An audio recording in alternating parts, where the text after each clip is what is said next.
So You're an Author is a podcast by an indie author for indie authors. On this podcast, your host, Adair, will be speaking to authors from all walks of life. This includes, but is not limited to, authors who are BIPOC, chronically ill, disabled, queer, trans, non-binary, and more. During these interviews, we will be speaking about their personal lives, their struggles, and other things of that nature. If you are sensitive to topics such as racism, ableism, transphobia, homophobia, or anything that falls into categories such as these, this podcast might not be for you, and that's okay. In the same vein, please do not leave comments if you're going to be rude or hateful. This podcast is meant to uplift, not belittle, and I will not stand for anything that is seen as harmful to me or the authors that I interview. To quote Thumper, if you can't say something nice, don't say nothing at all. If you're still here after all of that, I want to say thank you to our publisher tier patron, Lizzie, and anyone who may soon join her in that tier. Don't forget to like, subscribe, follow, comment, etc. on whatever platform you're listening to this podcast on. A podcast is nothing without its listeners after all. So thank you. Hello, and welcome. This is the So You're an Author podcast where I interview indie authors and we yap about their books.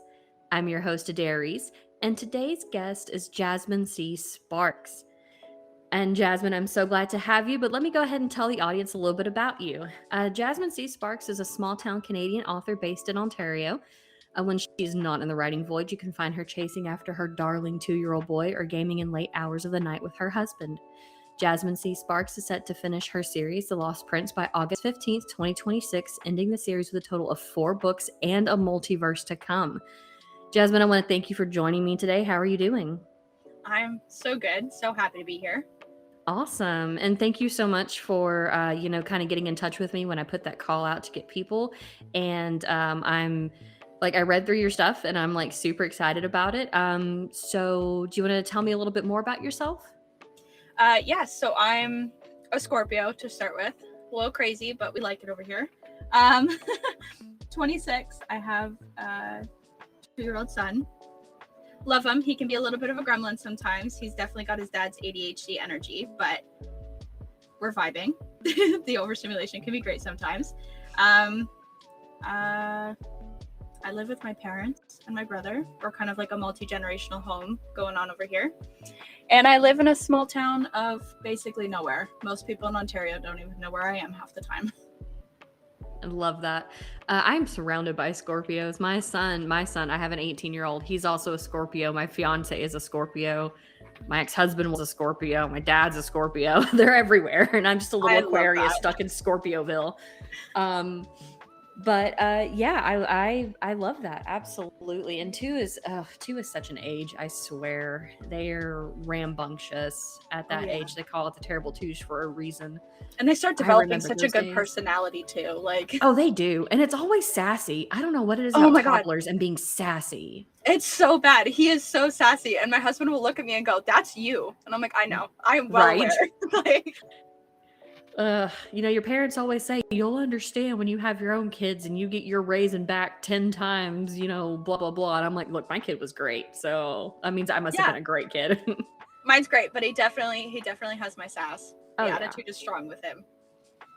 Oh yeah. They're great like that. So when did you start writing? So I kind of dabbled in it for a while, but I didn't really take it seriously as a career until shortly after my son was born in 2023.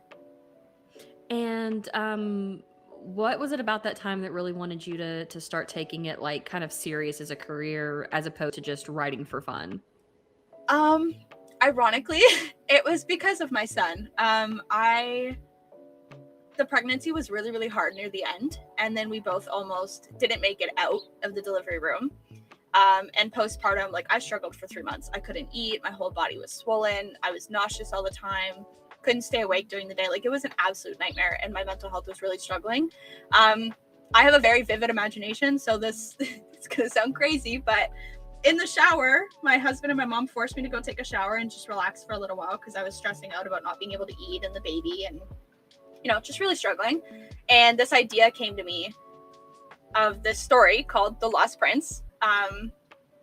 And you know, the only thing I had to go off of was he was 10, he got kidnapped, his best friend was like, I'm gonna find him, and she became a commander of the army, and it just spiraled from there.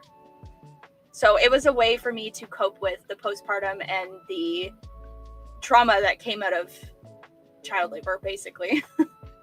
No, I totally get that. And honestly, some of my best ideas are shower thoughts. So I absolutely love that.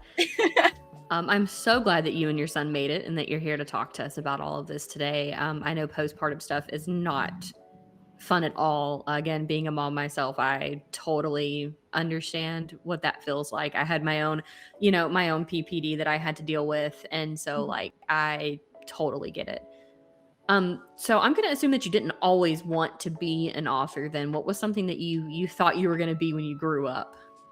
Well, when I was really young, I said I was going to be a veterinarian, but I realized very quickly that when animals get hurt, I can't take it. So that dream quickly died. Then, ironically, I wanted to be an author, but I had a lot of teachers in school that told me I could never make it, so I gave up on that one. So my goal originally, I was going to be a musical therapist. I had gone to school for occupational physiotherapy and was going to take a music program on top of that, combine the 2 degrees and become a musical therapist. But that ended up not panning out because of my chronic illnesses. So we're back to being an author. Hey, I totally get that. Also, I can't stand a teacher who tells a kid that they're not going to make it in something. Like I got really lucky that I had some teachers that were a little more supportive of that, but I was also the kid who, this is going to probably age me, I don't even know if it's still a thing anymore, but when I was in school, we had something called, and this is an American thing too, called accelerated reading, where like we would read books for points, and me being the little nerd girl that I am, I was reading at a college level in like 4th grade. Okay, and me too. So, okay, yeah, so you get it. I get it. I totally get it. Yeah, I'm kind of wondering if that's going to be a thing as I talk to more and more authors on this podcast, of us all finding out that we're all burnt out gifted kids who like read a lot because we were just like that good or whatever. That's going to be really fun. So like you get it, and so like my teachers loved me for that reason because I kept all of our scores really high. Their thing was they would give me projects. Like there was one project, I'll never forget it. My mom and I talk about it all the time. They had told me to describe a cloud, and I was like, it's white and fluffy and it moves. Yeah. Like, how else do you want me to, like, I have this, I can't write about something if I'm not invested in it. So I don't care about a freaking cloud. So I mean, you're not going to get something good. But when they would give us a project and they say, you're going to write a report on anything you want. I'm in grade 8 showing like university level work. And they're like, this is amazing. And I'm like, I know, because it's something I wanted to write. I enjoyed this. I was interested in it. But a lot of them, I had a few that were supportive, but there were a lot of teachers that were like, well, because you can't describe something as simple as a cloud, you'll never make it as an author. Then I just won't describe clouds. That's absolutely crazy to me because like, it's just like, I won't describe clouds. Like, what do you think I am? Do you think I get paid by the word? Like, this isn't like it used to be back in the day, okay? Where like authors would get paid by the word, and that's why you have these literal tomes of books that are like the most purple prose things that you've, oh my God, it's the mowers again. I might just leave this in. But they're like the most purple prose things that you've ever read in your entire life. And you're like, why are you describing the red velvet curtain for 4.5 pages? And then you realize, it's because I used to get paid by the word. Yep. I wish we still got paid by the word. Do you know how much I would write if I got paid by the word instead of by the page read? Like, so your book series is called, I know the first book is called The Lost Prince. Is that the name of the series as well? Yeah. Okay, cool. So the Lost Prince series, I was going to ask you about your inspiration, but you've already told me it was a shower thought of all things, which is like, again, the best thing ever. I love that. A lot of mine are either shower thoughts or song lyrics, or, I'll just randomly sit there and be watching something and then an idea pops up and I'm like, I need to write this down. I need to write that down. Yeah. And it's like the SpongeBob meme, write that down. I have so many random notes in my phone. It's not even funny. Oh yeah, same. I have a literal note in my notes app that is just ideas that I book ideas. Book ideas. Like they're all over the place. So we've talked about that. So one question that always comes up that I'm always interested in knowing is, are you a plotter or are you a pantser when it comes to planning your books? Okay, so The Lost Prince, I was a pantser, 100%. By the time I wrote Heir of the Eternal, I am now like a little hybrid. Oh, okay. I plot a little more than I used to, but I still heavily rely on pantsing. So I'm a plantser. I love it. I love it. I have tried planning out a few of my own books, but that's just, oh my God. It's so hard. It really like, I is. feel like I envy the people that can plot their entire book. Like, I can't. The minute I try to, I lose steam. Like, the creativity is gone. I like letting the characters decide where they're going. Oh yeah, same. Like my whole fun. thing, like my biggest thing is like, I see people, I can't plot to save my life because I'm like, my characters are gonna go off this plot in 5 seconds. But like, I see people who are like, oh yeah, I've written a 60K like timeline of how my story is gonna go, and I'm like, you just wrote your whole book. You just have to add like in the detail. Like, how do y'all do that?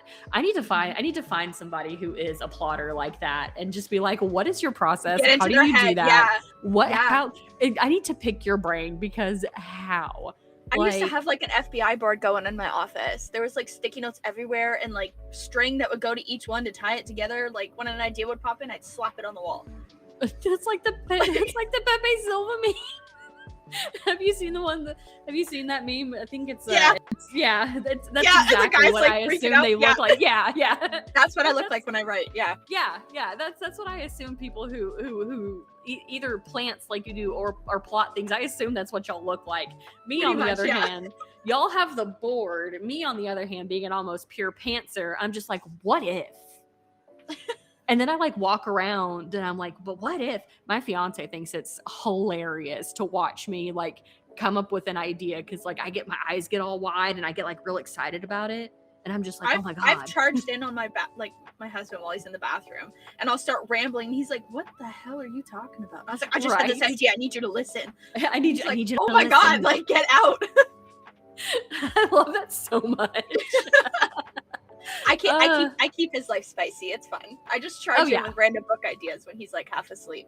Oh yeah. He loves it. Oh yeah. I absolutely love that. Mine also come to me when I'm like half asleep, like I'm trying to fall asleep and my brain's like, hey, instead of ruminating on every little thing that you've ever done in your life, why don't we think up the most craziest book ideas you've ever had ever? Yeah, you're gonna plan the next 12. Right now. Like you're gonna plan the next like 6 years of your life in terms of books.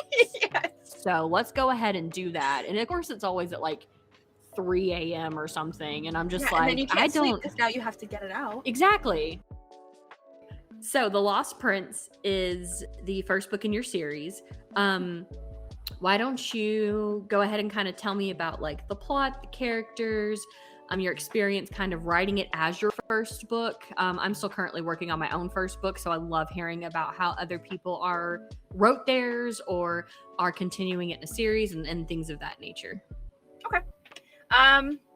So the first book is based on, it's a dual POV written in first person, based off of Amaya Rainwater, which is our female main character, which is loosely based off me and my chronic illnesses. She also, it's not spelled out in black and white in the book, but if you pay attention to certain scenes, it's evident that she struggles with a form of arthritis, which is what I struggle with.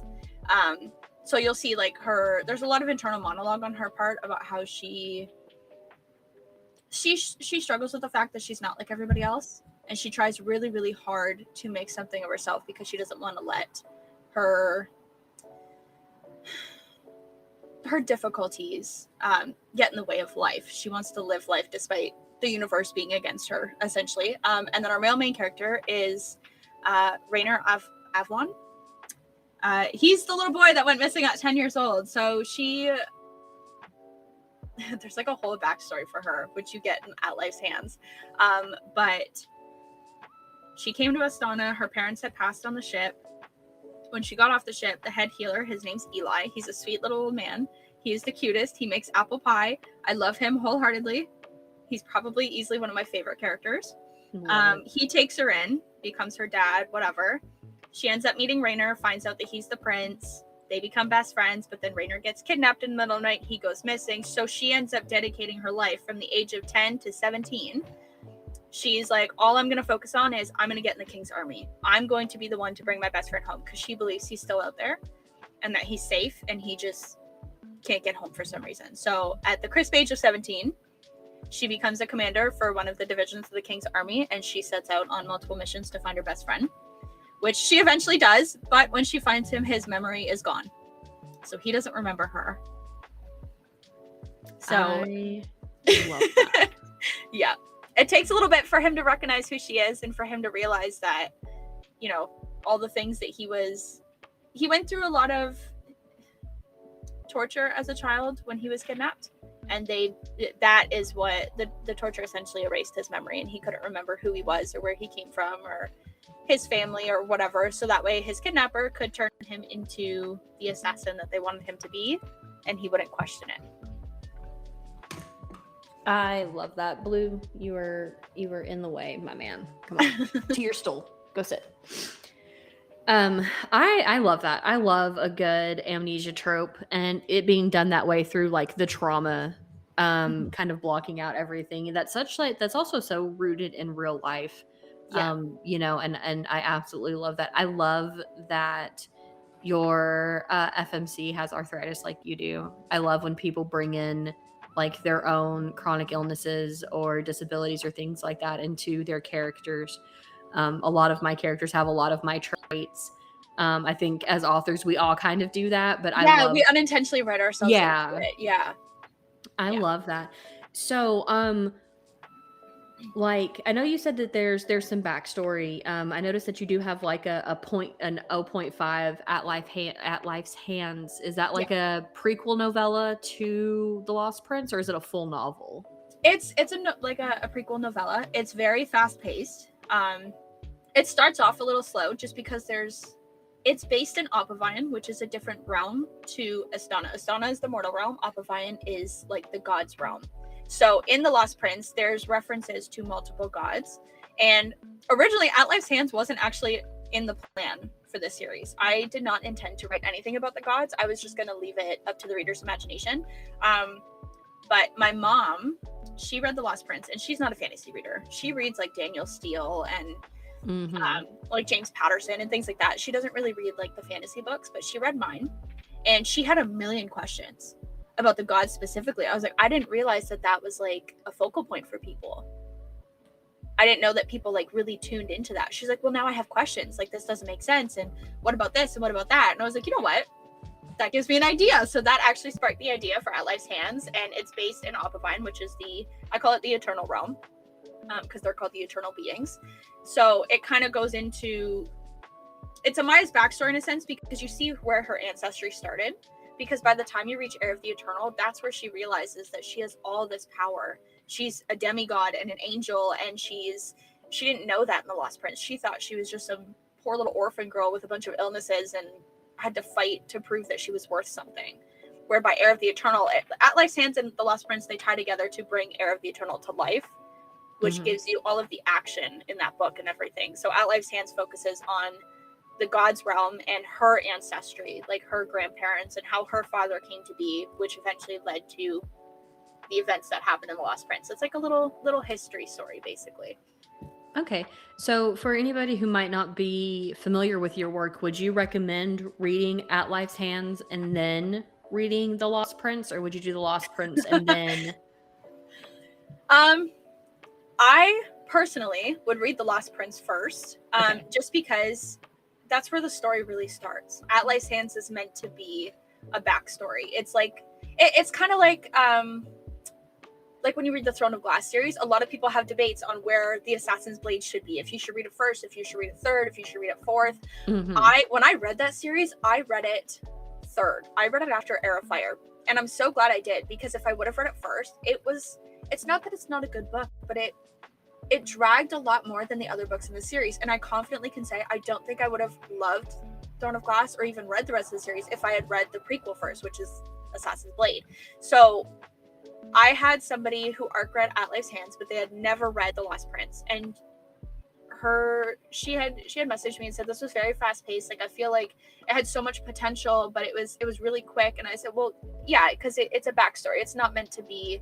It was never meant to be like 100,000 words or anything. It was meant to be a small, quick read that just fills you in on some of the details that are kind of important to know prior to Heir of the Eternal coming out. Now, that being said, I would read The Lost Prince and then At Life's Hands, because to me that makes the most sense. But The Lost Prince ends on the biggest cliffhanger. Like, there's no lead up to it. It's you turn the page and you're falling off a cliff into water and rocks. Like, it's like, what just happened? You get like no resolution at the end of the book. So Heir of the Eternal picks up right where the cliffhanger ends. Okay, good. So you didn't do action. Okay, good. I love that. Cliffhangers are such a love-hate thing with readers. Yeah. I've noticed that like either they love cliffhangers because then they're like itching to get to the second book, or they absolutely hate them and will tell you that they threw their book across the room and cursed you out as they flip that last page, you know. That's what happened with The Lost Prince. Like, people read it and they're like, where's the next book? And I'm like, oh, well, the next one is actually a backstory. We're doing like a little hop back in time quick before going to the next one, because there is some details you guys need to know before Heir of the Eternal. So yeah, it's gonna be a bit. And they were like, are you kidding? You can't just, you like dumped cold water on us. I'm like, I'm so sorry. I love that.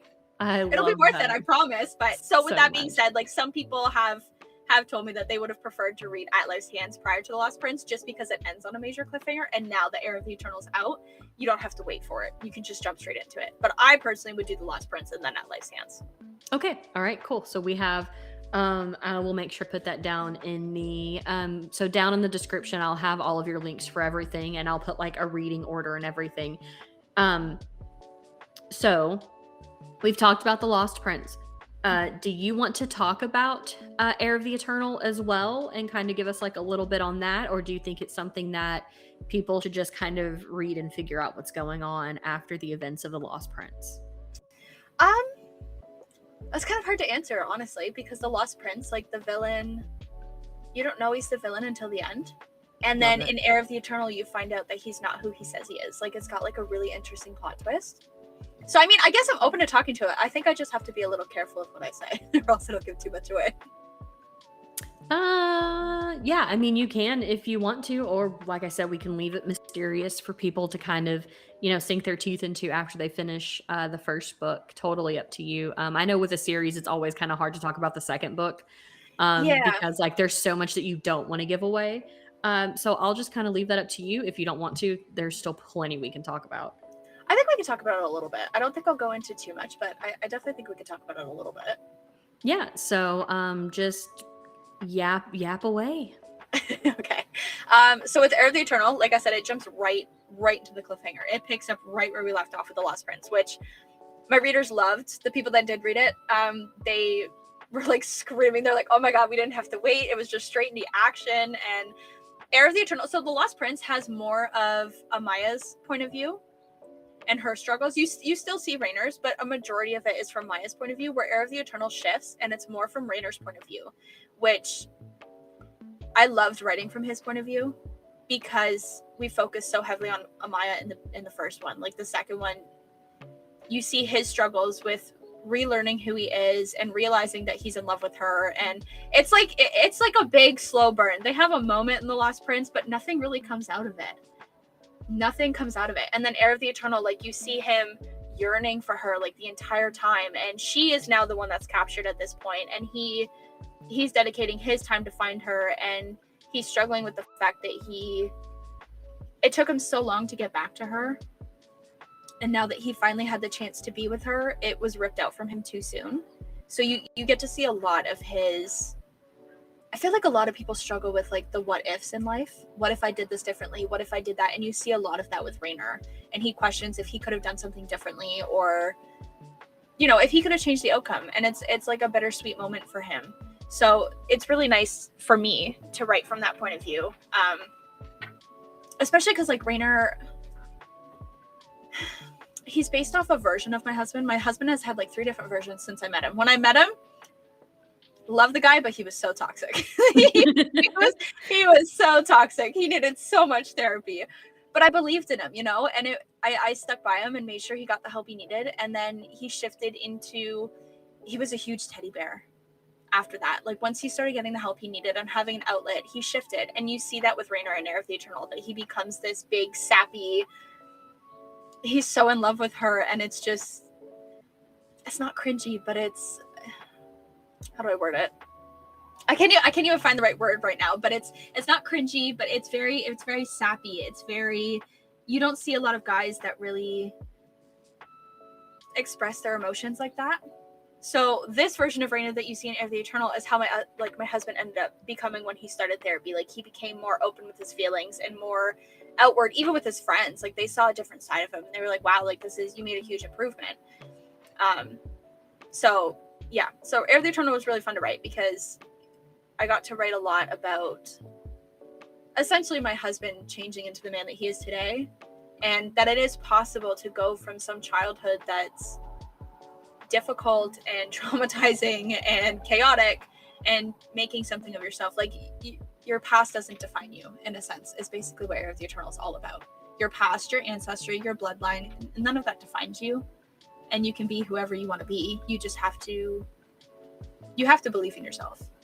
That's like the biggest theme in Heir of the Eternal, is that you have to believe in yourself and your people.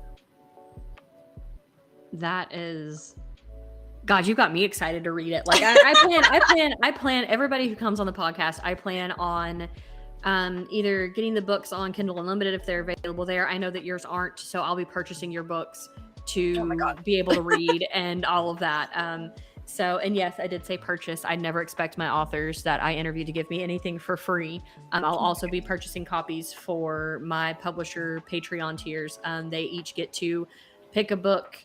So if you pay on the highest tier in our Patreon for the podcast, you get to pick a book from any of the authors that we interview, and I basically buy you whatever book of theirs that you want.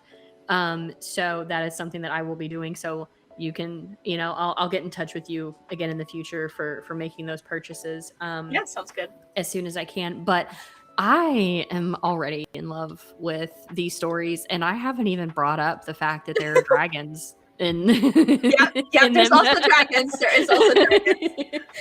I am the biggest what ifer that I've ever met in my entire life, and so the fact that we're going to get to, in Heir of the Eternal, we're going to get to see Rainer kind of go through that and kind of become that better version of himself. Like I love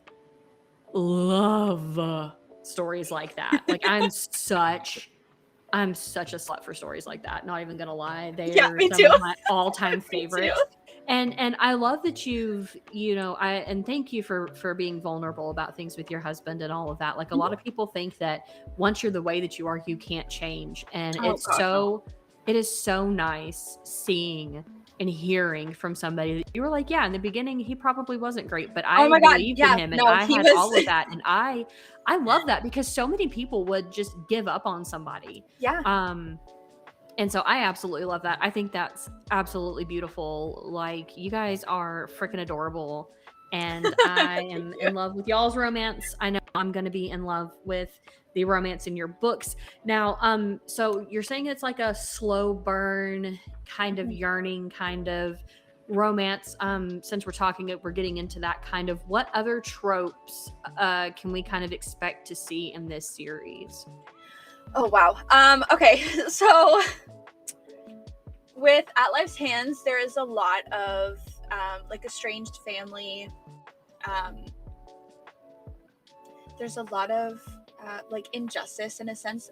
The characters in At Life's Hands struggle with trying to do what's right for their people, but also the women. There's the ruler in At Life's Hands in Oppenheim. His name is Byateas. He is a grade A dickwad. Love it. Grade A. We hate him. He is terrible. He does not treat women well at all. So in At Life's Hands, there's a lot of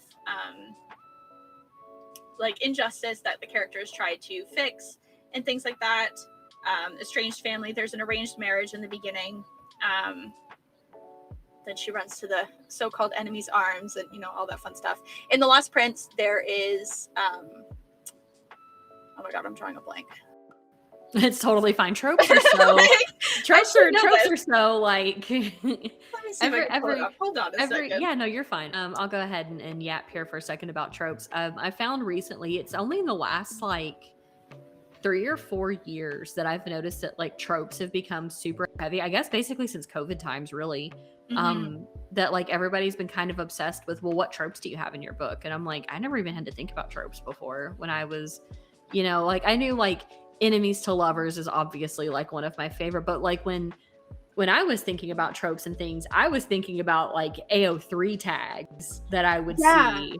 Like, and like some of the tropes are so easy to come by, and the others it's like, I need like 2 more, and I don't know what to do. Okay, so I found it. So the Lost Prince, we have reverse Grumpy and Sunshine. So she's the grump, he is the ray of sunshine. What's my favorite trope? I love that trope. We've got the strong female main character. We have mutual pining. So like it's obvious between their point of views that they both have an attraction to each other, but they're both too stubborn and too proud to do anything about it in this book. I love it. Obviously friends to lovers, because they do start off. Technically, Rainer's supposed to be the enemy in the book, but he's not actually the enemy, so it's not really an enemies to lovers. It's more of a friends to lovers. Gotcha. Fake identity, because again, Rainer memory wiped out, so he doesn't know who he is. But when he starts figuring it out, he keeps up that persona of being somebody else for a while until she figures it out. Also, he's a shadow daddy. Yeah, his shadow hands are very fun. Nice. So there's that in The Lost Prince. And then for Heir of the Eternal, let me find it here. There we go. So we got the estranged family again in Heir of the Eternal. Fated mates, because at this point in the book, Rainer realizes that she's his one and only. Like there's nobody else for him. They go from lovers in The Lost Prince to enemies in Heir of the Eternal, and then back to lovers. So it's friends to lovers to enemies to, oh my god, I love that so much. The whole series, it kind of oh my god, all the way to this point. Dark Past, prophecy fulfillment, and second chance love. Now it's only second chance love. I feel like most people see that and they're like, oh, there must have been a breakup, and there wasn't technically, because they were technically never together in The Lost Prince. So it's not like we have a third act breakup going into or like they had the opportunity to have something in The Lost Prince, but so much shit had happened and there was still so much for him to go through, and for her, like there was so much happening in their lives that it just wasn't the right time, right person, wrong time. So Heir of the Eternal is their second chance at having the love story that they have wanted.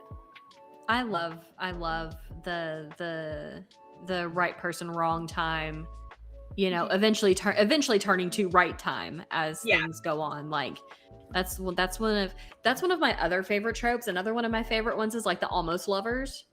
Yeah, like they get so close, but then like something just keeps keeping them apart. Eventually, I'm going to write like an almost lovers book, and it's going to make so many people upset. But since we're on the topic of romance and we've gone through the tropes and everything, are these books adult in terms of like, are there spicy scenes? Are they open door? Are they closed door? Do you have anything like that in here? Readers tend to go one way or the other, it seems, with spice. So, but I like to ask just to make sure that anybody listening kind of knows what they're getting into before they get into it. Yeah. I wouldn't say they're heavy on spice. There's not really like smut in here or anything. There is a scene in The Lost Prince where they have like a hot and heavy moment where they're kissing, and he kind of describes the way that he's feeling down under, but that's pretty much it. Heir of the Eternal, it like breezes over. It's kind of obvious that they slept together, but there's no actual scene. At Life's Hands, though, I did write one full chapter. Don't quote me on it. It's either chapter 20 or chapter 21, but it is straight smut. So for the people that don't want to read that chapter, there's nothing really important to that storyline. Like there's nothing really important to the plot in that chapter. It's just straight smut. The only thing you need to know is that they love each other very much and they both have finally accepted it. That's it. That's the only importance in that chapter. Other than that, I really struggle to write like any type of spicy scenes. I love reading them, but writing them, I don't know why, but I get so embarrassed and I can't, like, it's a huge struggle to write them.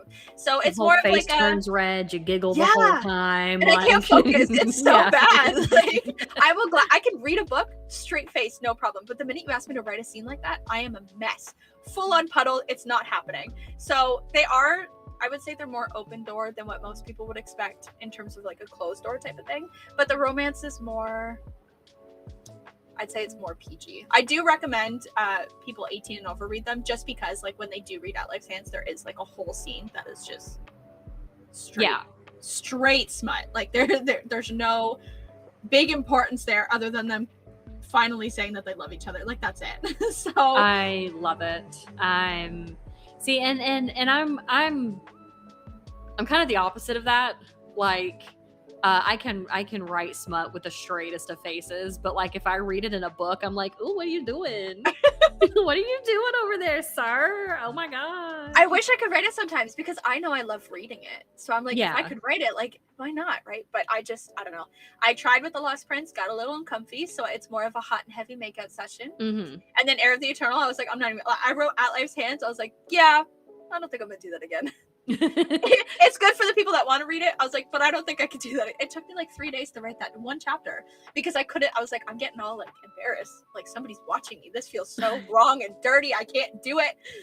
So yeah, I don't really write heavy like smut, spicy scenes. Okay. It's more of like they have hot and heavy makeout sessions. It's more. There's I write more about their like big confessions. They have more love confessions than they do hot and heavy scenes. See, and I love that too. Like the hot and heavy scenes are great. Don't get me wrong, they are fantastic. Mm-hmm. But I am very much a character girly through and through. Like I want to see them pining over each other. I want to see their confessions. I want to see, him on his knees looking up at her, yes, confessing I want the everything. Yearning. Yes, give me that yearning. I want the jealousy, the envy, the built up anger of I want to have you and I can't, and it fucking sucks. Yeah. And look, and if some of those like big moments lead into spice, I'm totally fine with that. But even if they don't, I still love it. Yeah, like if it comes it's still great. So good. Yeah. So you do have a third book that is coming out in August of this year, called Sea of Lies. So that is the finale to this current story. But you did mention a multiverse. Do you? Yes. Kind of want to tell us a little bit about Sea of Lies, and then we can kind of go into this multiverse you have planned, because much like I am a slut for character development, I am a slut for multiverses. Yeah, me too. I'm a big Marvel fan, so the whole multiverse thing, that's where I come from. I would love to talk about Sea of Lies. It's easily my favorite book that I've written. I actually just finished editing draft 3 the other day, so I'm currently on the hunt for beta readers, and then one more round of edits, my editor gets it, and we are going to start arcs really early. But yeah, easily my favorite book to write. So this one, technically Amaya and Raynor's story ends in Heir of the Eternal, and Sea of Lies shifts to the little girl that's mentioned in both books. Her name is Claire Malikan. There was like a big fight in the Lost Prince at Blackwater Port. Her dad got skewered, so Amaya saved her and brought her back to the Lunar Court and whatever, and the boys decided to raise her. So Raynor has a best friend named Maxim Delacroix. The boys decide that they're gonna take care of Claire, and they're like father figures in a sense for her. And in Heir of the Eternal, she shows up on the battlefield. Like she's important to the storyline for a reason. Mm-hmm. So Sea of Lies focuses on her story. So it's like 11 years after Heir of the Eternal has finished. The world is right, technically. Everything's great. She's now older. So it focuses on her life. And there is, I can't give away too much without spoiling the end of Heir of the Eternal, but there's something that happens to Amaya at the end of Heir of the Eternal that ends up becoming the main problem for Sea of Lies, and Claire makes it her mission to save her mom. So Amaya and Raynor ended up adopting Claire after Heir of the Eternal ended. They went back to rule over the Lunar Court, whatever. Claire is now the princess, essentially, of the Lunar Court. So she makes it her mission to save her mom and the queen, because the queen has sacrificed so much for her people, and Claire she can't lose somebody else, because there's people that die in Heir of the Eternal. Oh. I can't give away too much, but there's people that die in Heir of the Eternal, and it really messes Claire up. Like, it really traumatizes this poor girl. Mm-hmm. It's good for the character development, I promise, but it really traumatizes I promise. her. It's all the trauma is just character development. It's so important. Worth it. It is so important.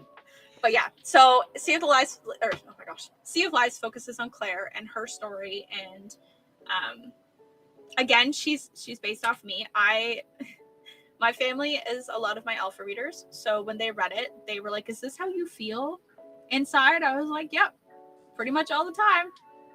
And they're like, well, why don't you ever talk about it? I'm like, because it's just, I don't like talking about it. You guys don't need to know that I look at myself that way, or that I think I'm a burden or useless, or, you know, like, I have so many struggles with my chronic illness that these thoughts come up more frequently than I'd like to admit. So Claire has a lot of these, you see a lot of her internal monologue and her struggles of feeling like she's the reason all bad things are happening. So she ends up fighting this trident, which is super important, and people who read At Life's Hands will hopefully pick up on that. It's like a really big Easter egg for the setup for Sea of Lies. But she finds this trident, and it kind of changes everything. She ends up running into this guy. He's tan, he's tall, he's got a tattoo on his neck, he's hot as hell.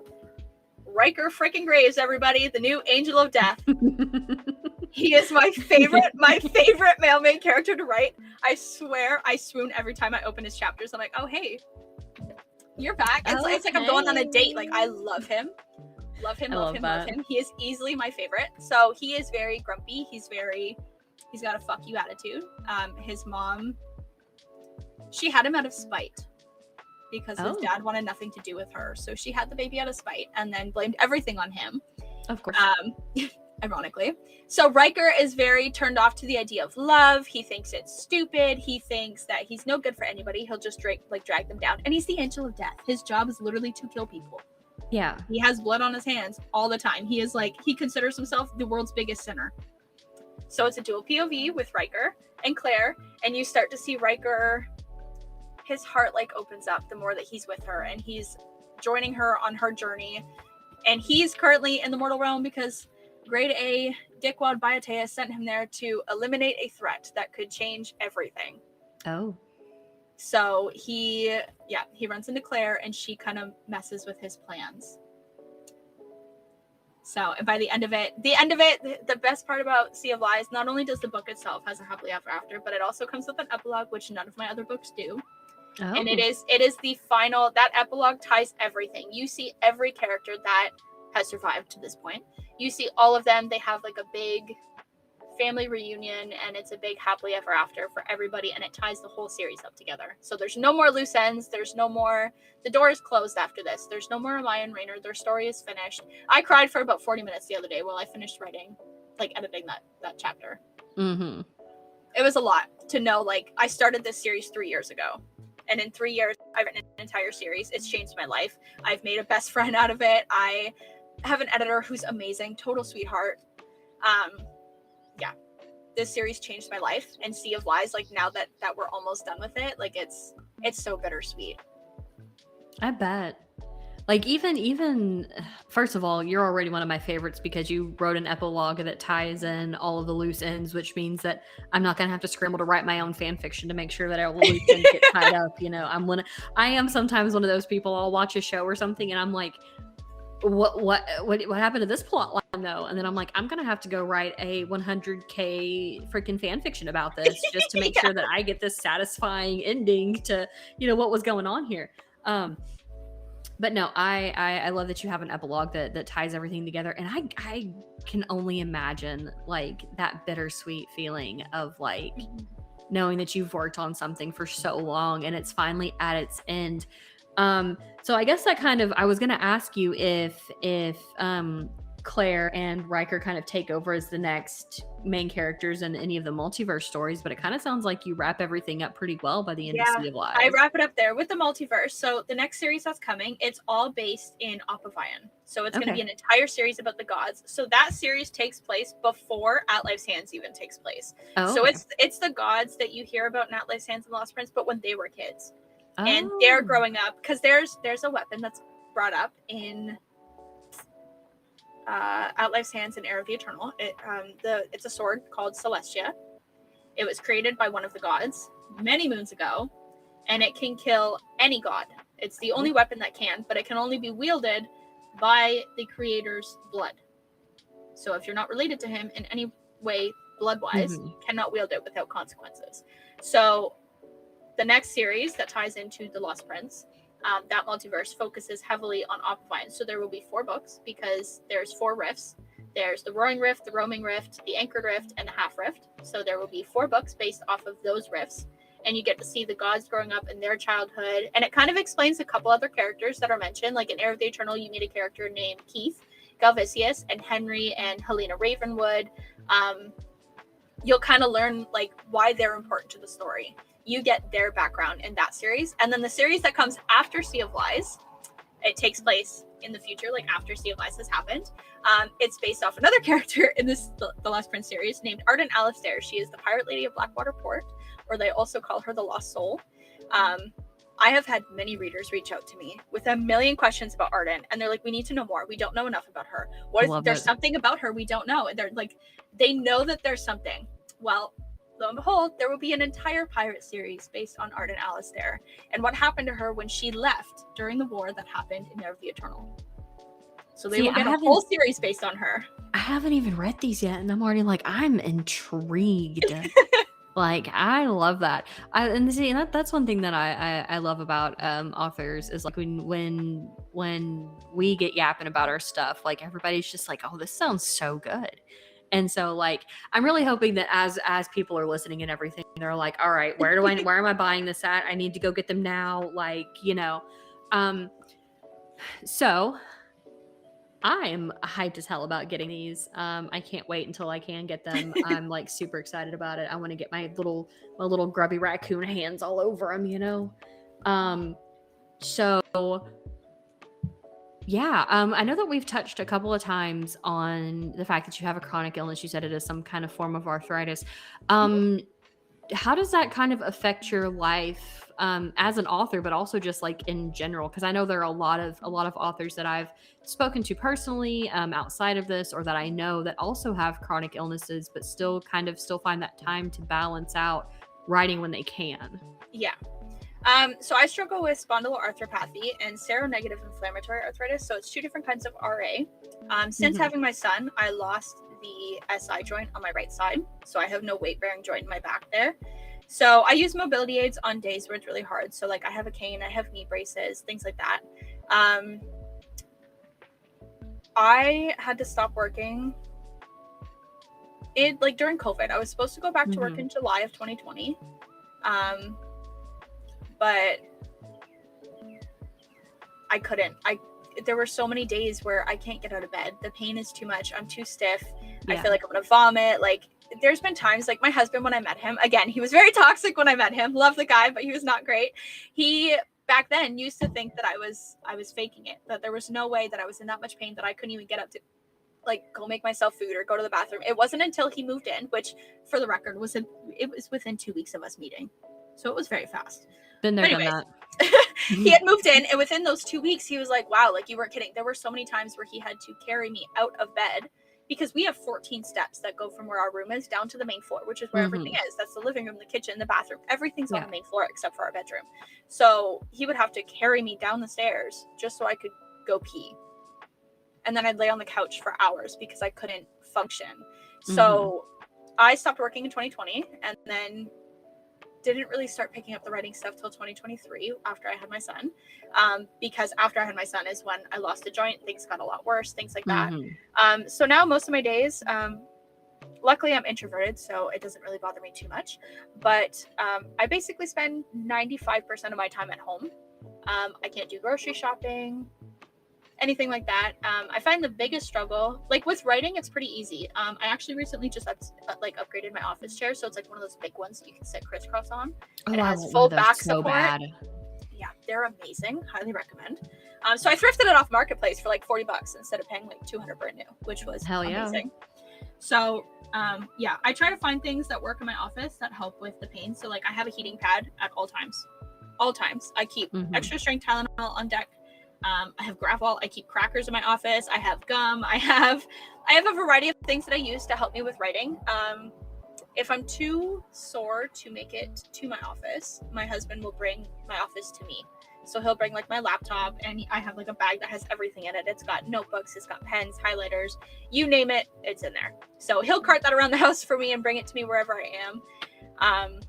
So writing is pretty simple, I would say, with my arthritis, because I go with the flow. I can feel when a flare is coming, So I prepare for that, and I have snacks on a table by me and water, anything that kind of prevents me from having to get up and move too much. So writing is very convenient because I don't have to move to do that. In terms of my everyday life, though, right, like the arthritis does affect, I think, a lot more than people might realize. We're going to get real deep here.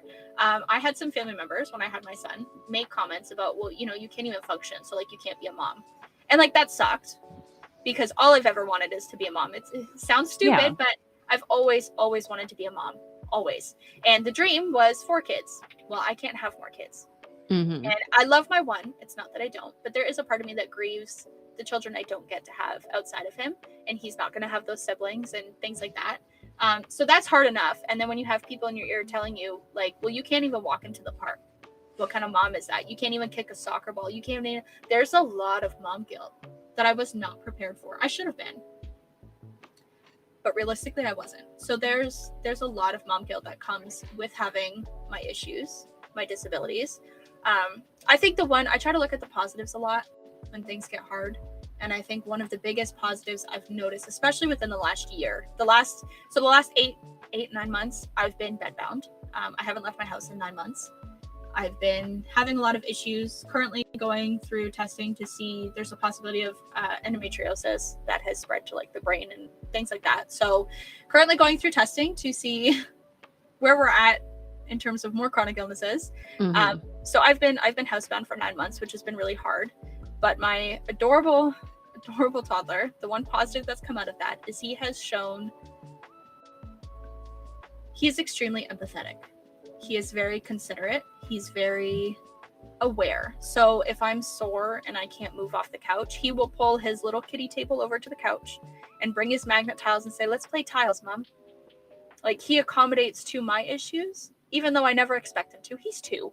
I don't expect him to understand or to accommodate. I don't expect any of that. He's a kid. He should get to just be a kid. But he notices the help that his dad gives me, and he's picked up on it. So the one positive that's come out of my chronic illnesses getting worse since having my son is I feel like he's going to grow up to be very understanding. If somebody says I can't do that, he's never going to question why. He's never going to make them feel bad. He's just going to accommodate them and be considerate. Or when he makes plans like, oh, I want to go do this. Oh, well, that friend has this issue, so maybe we could do this instead. So we're both happy, but they can still do it. Like, I have a really strong feeling that my son's going to grow up to be extremely understanding of how different people can be outside of him. So the chronic illness is a lot sometimes. There's a lot of bad days, a lot of down days. But seeing my son adapt to it the way that he has, especially at such a young age, it helps in a sense. Oh, you got me tearing up over here. I love that. Well, because like, a lot of people, I think sometimes people forget that toddlers are people. Like, and I love that. And they're so impressionable. They really are. And so I love that you've got such a good support system. I love that, like, he's seeing that and he's like, oh, well, like, I'll just bring my stuff to my mom. Also, don't ever let me meet anybody who was mean to you and gave you mom guilt. Yeah, because I own a baseball bat. I've gotten it too for the anxiety. They're like, well, you're anxious, so how do you plan to raise a kid? I was like, the way anybody else would. Having disabilities, having mental illness struggles, it doesn't automatically mean that you can't be a parent. Exactly. How you choose to manage them is what makes or breaks you. So if my anxiety was so bad that I prevented my child from going out into the world because I was afraid the air is going to kill him, that's when it becomes a problem. I have to, at some point, you have to recognize your issues are not theirs, and you have to be willing to let some things go. So my hope is that he doesn't grow up with this debilitating anxiety of leaving the house or going grocery shopping or making friends, for that matter. I don't want him to struggle the way I do. And if he does, obviously, support is here. I get it. Oh, yeah. But the hope is that I'm not pushing my issues onto him. You know what I mean? So a lot of people, I've had a lot of people tell me, well, because you have this, you can't be a good mom. Well, I feel like I can. It just depends on how I approach the topic. You know what I mean? Yeah, no, you can, we'll touch on this just a little bit, but like some of the most like toxic parents I've seen are the ones who are completely able-bodied. you know, or anything like that, you know, Yep. and not to get in a debate, you know, about anything like that. But I honestly just sometimes think it's crazy that people are like, oh, well, you're this way, that means this. So it doesn't really, because you don't know me like that. You're seeing, you know, and even your family members apparently don't know you very well, Yeah. because you're obviously like very resilient and very strong despite, you know, in spite of, I was gonna say, you know, I your think I like to disabilities. do it in spite of them and Yeah. my disability sometimes. Like when someone tells me, oh, you can't do that, I'm like, watch me. Yeah. You're like, watch I'm me gonna do it 10 times better than you thought I could. Exactly. Watch this. Like Yeah. I'm a very hard-headed person. I get that from my dad. Very stubborn. I'm very I like to call myself strong. I think I'm very strong. Despite everything that has gone wrong in my life, despite all the people who have told me I can't do things, I have proved time and time again that I will make it work. Even if it's not the initial dream, it might not have been the road that I was originally on. I found about 5 forks and I went down all of them. I still got somewhere. You know what I mean? Yeah. I refuse to be somebody who sits down and just Gives my up. illnesses do not define me. Yeah. I define them. I get to decide Exactly. where we go. And I hope that some of our listeners find some strength in that, because like I feel like sometimes, you know, we get these chronic illnesses and then everybody tells us we can't do things, and you know, and then we start to believe that after a while. So I really hope that some of our listeners really hear you say that I am strong in spite of everything else. Like I define my disability. It doesn't define Yeah. me. My biggest I love that. my biggest thing, like even my husband, he has epilepsy. Within the last 2 years, it's now progressed to like grand mal seizures, which has completely derailed his life, and he's really struggled with it. But because I have a variety of illnesses, he'll come to me and go like, well, how do you deal with the bad days? Like when it really gets to you in your head. I'm like, I just remind myself, like, it's not, this isn't me, it's my illness, but it's not me as a person. I am different than my illness. My illness doesn't define me. I was like, the more that you sit there and convince yourself, if you let your body and your brain convince you that you are incapable, then you will be incapable. You will not find the strength you need. It sounds so cliche, and I used to hate it, but now that I go through it, I understand it. And I think that's the thing too, backtracking to like the able-bodied people tend to be the most toxic. I think it's because they don't have these experiences. Yeah. They don't know what it's like to live like this. So for them, life is cookie cutter. Oh yeah. Yeah. They just kind they've got a very different reality, and it's hard for their brains to wrap around the idea that we look the same, we're the same age, but your life is totally different. So I constantly remind my husband, like, it's important to give your feelings space. If there's one thing I learned in all the years that I've been suffering since I was like 12. I've been in therapy since I was 16. If there's one thing I've learned in the last like freaking 11 years, 20 years, I don't know, something like that. Like, you have to give those feelings space, or they're just going to keep building. And by the time you're ready to give them space, it'll be too big to deal with. And that's when it becomes a problem. If you acknowledge the feeling while it's there, give it the space it needs to do what it needs to do, and then remind yourself, you are a badass.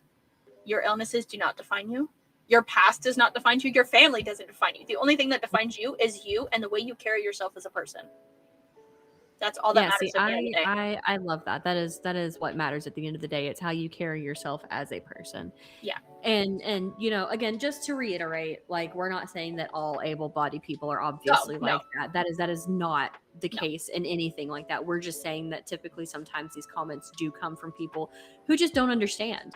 And you know, I've also gotten them from people who do have disabilities, and it's I think those ones are more astonishing to me. I'm like, you also struggle, but your mindset is that okay. It's interesting to see that even someone who struggles in the same area or the same reality that we live in, like, they still have that mindset of, well, if I can do it, you can do it too. And it's like, well, you know, everybody's different. Yeah, like, just like we can have the exact same diagnoses, and we're going to be two completely different entities on every level, you know. Like, it's that's so important. Like, it's so important to be kind to everybody. Oh you yeah, never no, know I what agree. Somebody's going through, or if they have, like, there's been times where I do walk outside without my cane, and somebody's like, "Oh, you're walking, you're cured," and I'm like, nope. I'm No, just I'm having just a good day today. exactly. I'll pay for it tomorrow, but today's a good one. So that's what, like, You're- I always, yeah. I preach it to my toddler. I preach it to my husband, even my parents. When my parents have moments, they're like, oh my God, I'm going to say something. I'm like, okay, but remember, it's important to say what you feel, but also you don't know what they're going through either. It doesn't excuse the behavior, but it's still important on your end to make sure that however you're approaching a situation, that you're kind about it, because you really never know what someone's going through.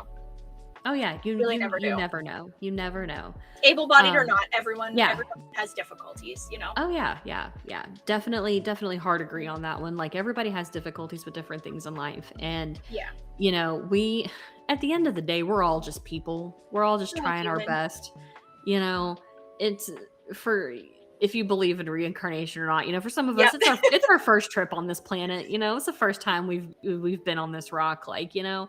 And but yeah, I thank you again for being vulnerable about that and kind of talking about it. You know, sometimes I feel like authors don't get to talk about their personal experiences like that. There's also huge stigmas around it too. Like, oh yeah, and that is it's definitely so important to be vulnerable about it. If we don't talk about it, who will? Exactly. And that's another thing that I kind of want this podcast to be about. I have another author that I'm interviewing here soon, and she's actually blind and writes books. And so, like, I'm very interested to talk to her about how she does that and everything. And I think it's going to give a really interesting perspective on that. But in the same way, like, I just feel like this is a part of life that a lot of people forget that authors have. Like, it's not all just rainbows and butterflies and writing books and writing books and writing books in aesthetic, you know, places, and you know, we're all humans that too, kind and of there is exactly. real life struggles on the other end too. Exactly. And especially, you know, because again, people think that some authors just sit and you know, crank out books all day, when really there are some days we don't even you know, writing is the furthest thing from our minds on some days. I'd be happy if I could cook dinner and not need my cane afterwards. That's like a, oh my gosh, right? Yeah, I think I do most of my writing at night when my son goes to bed. My husband will put him to bed. That's their thing, and I will sit down for, I'd say, about 2 hours and write, and then my husband will come down shortly after, and we'll play a game or watch a movie. Or like my son, my mom used to work at a grade school when my brother and I were younger. She used to work in the kindergarten rooms, so she is actually his daycare teacher. We do at-home daycare. He gets a whole hour every day, except for Fridays. He gets 2 hours, but he gets like a whole hour from Monday to Friday with his Nana in the home daycare area. And that's, I'll disappear to my office during that hour and make content or market or interact with people online or write, or basically whatever my production is at for the day. Yeah. Because that's the other thing too. I don't know if able-bodied people do it, but me as a disabled person, I calculate my day in spoons. Yeah. So I look at my spoons and I go, okay, if I write right now, how many spoons will I have left for the rest of the day, or vice versa. Like, I did all this stuff this morning, so these are the spoons I have left. Some tasks take more. So writing is minimal spoons for me. It's so easy to write. Where marketing, that's like a 5-spoon job. I hate marketing. Marketing is a beast. Yes. We are a little bit past our hour. I know we did have a few interruptions because apparently they decided to do yard work today. Do you have a little extra time right now at this second to talk about marketing, or should we go ahead? Okay, cool. Yeah. So you said that marketing is like a 5 spoons thing, which again, for my disabled guys, gals, and non-binary pals out there, like, we all know what the spoon theory is. Yes. And how that kind of works. For those of my listeners or our listeners who might not know, people with chronic illnesses or disabilities measure in spoons. So it's basically like, oh, I have 10 spoons. Well, doing laundry is going to take 3, and doing this is going to take 4. So I only have this many left for whatever else I have for the day. And so I do love that you brought that up. It's such a great thing. I love it so much. It's like one of my favorites. Calculating spoons. Yep. So marketing, not only as because you've mentioned a couple of times you're introverted, and you also have the chronic illnesses as well. Mhm. Like, what does doing marketing kind of look like for you, and like what do you kind of struggle with? Is it like the making the content in general, or is it just like having to constantly push it, since indie authors have become writers? We're writing, marketing, content creators, Get like 17 job cover titles. makers. We have to wear every single hat that like a publishing house would wear. Yeah. Creating content I find really fun. It can take me some time, but I found a way to kind of streamline it a little bit. There is, oh my god, I can't think of her name right now. She's on Instagram. It's like KT Digital Designs or something. I'll have to find it. I don't remember. But she makes like content templates, and she uploads them to Etsy, so you can buy the templates from her, and then you just drag and drop what you need. You can change the colors, but like the content's pretty much put together. So when I first started marketing, I didn't know those existed, and I was doing it would take me hours to make like a week's worth of content, and I hated it. But now that I have found there are people that do create these Canva templates and they put them on Etsy, I have bought maybe 3 packs of them now, and now I cycle through them. I just copy and paste the information for my books into them. I change the colors, change a couple little elements that fit the theme of the book better, whatever, and it streamlines content so much faster. I can batch like 2 months worth of content in a weekend, which is a godsend, easily. That's honestly, like, I've looked at those templates myself, because highly recommend it. I can sit and create like book covers and stuff for people all day long, love every second of it. But when it comes to making stuff for my own things, social media content, I'm just like, I don't even know what I'm doing half the time. Maybe that's the like elder millennial in me, because I'm 36, and I'm just like, what do you mean I have to make TikToks and things? Like, I've made a few for the podcast, and it's just me sitting here talking, and it's my face, and I'm like, ugh. But like, and then of course I see all these like tips and tricks on Threads and everything, and I'm just like, what? I highly recommend finding the templates. I'll have to find, maybe it's KTR Digital Designs. I don't remember. I know I follow her on Instagram. I love her. I love her designs. I have bought, I think, 2 packs from her alone. Then I bought another one from somebody else on Etsy, but highly recommend anybody that's struggling with making like social media content, or like, that's the thing too, after writing for so long, your creativity it burns out by the time you get to the, I need to make content and post and whatever. So this helps. It keeps the creativity alive. There's already stuff on the page. I just need to decide color scheme, and like sometimes I'll change the background. So for like Sea of Lies, when I start promoting that a little more heavily in a little bit over the next couple of weeks, you'll see like I've changed backgrounds, so it's got like beach waves in it, or it's got a trident or crabs or shells, or I find themes that go with the book, and I adjust the templates to fit each book. But I just reuse the same templates. It makes my life so much easier. It's seamless, it's convenient. It has honestly opened up so much time for me. The hardest part for marketing now is like the consistent posting. I was just about to ask about that. Yeah, like personally, I don't give a flying nothing about social media. I don't care about how many followers I have. I don't care if people like what I'm posting. I'm a very introvert. Like, I don't really share much of my life online. I don't care if the world knows what I do, and I'm okay with that. But when you're an author, unfortunately, a lot of that is important, like how many followers you have, or people that see your posts, because that's how they find out about your books. And so like having to maintain an online presence, if people are in my DMs talking about, if you want to yap about books, I'm all for it.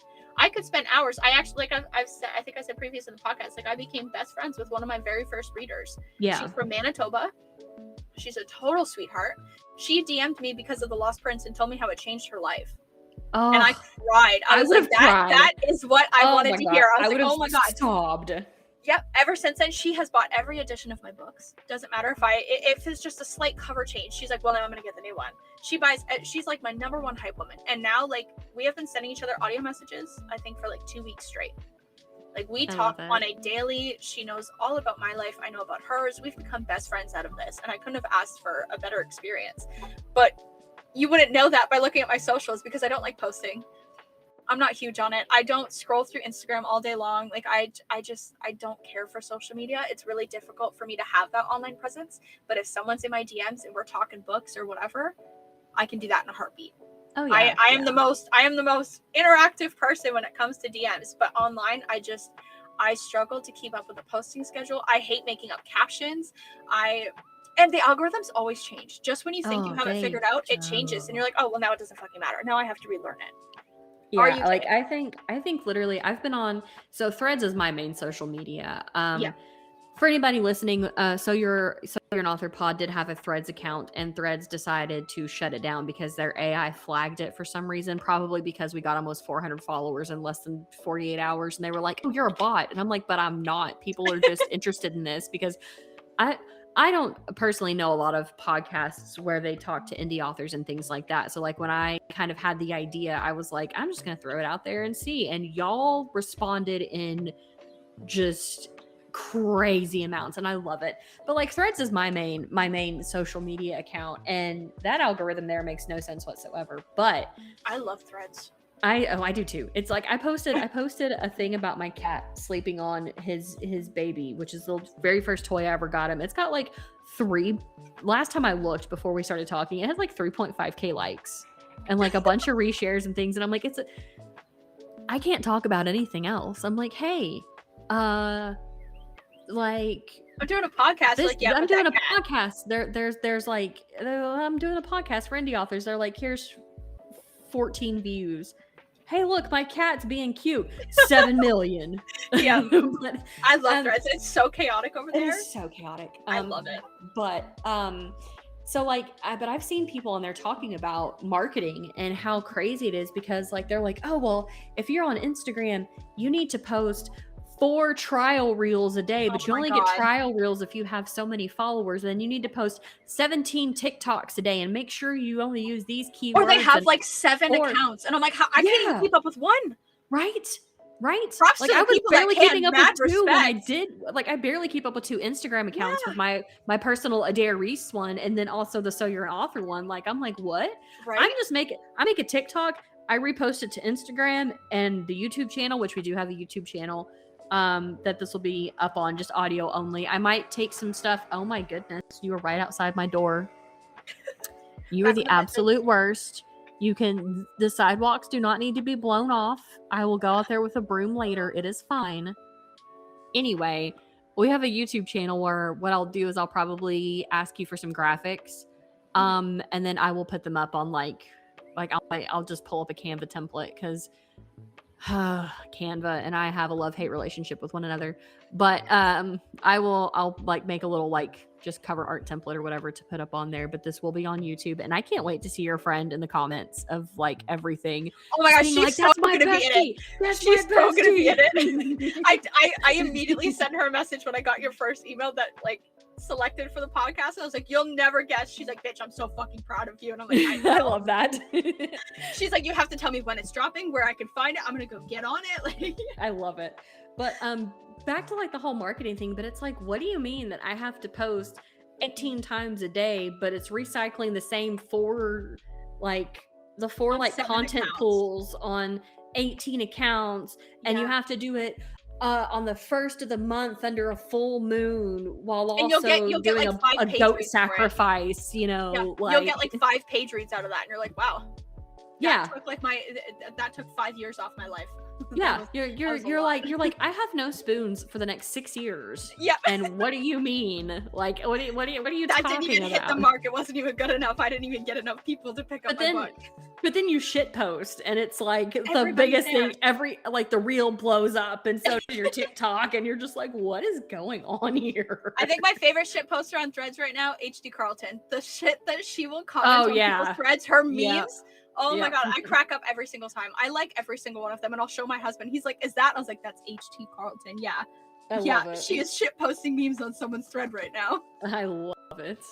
She's my favorite chaotic person on Threads.